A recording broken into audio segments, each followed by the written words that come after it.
Môre, ja, lekker hartlike groet vir jou. Die naweek lê voor die deur en ja, tyd om 'n bietjie te rus, te ontspan, hè. Wie ek vir jou vanmôre vertel van twee tipes mense.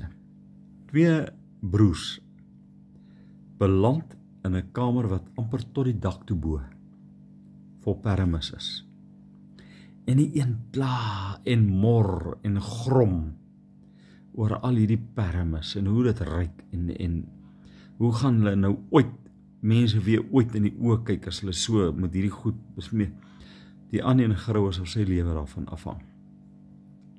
En nou kyk die een die ander en so, hy sê, vir wat grou jy so in die goed, is jy mal? Sê, luister hier, met soveel permis in hierdie kamer, moet daar iewers 'n perd wees, om hier te kan uitry.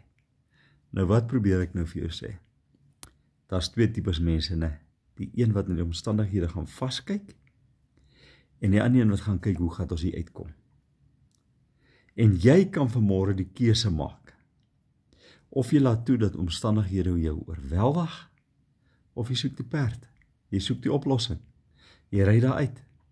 En nee, het gaan nie dadelik kom nie, jy moet grou, jy sal moet grou, eers dan gaan jy vind.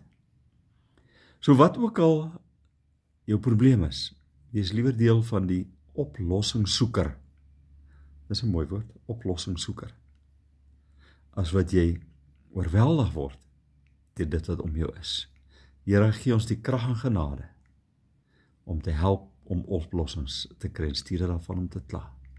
Dankie vir u liefde en u genade in ons lewe. Amen. Nou toe, gaan geniet jou naweek. Bye bye.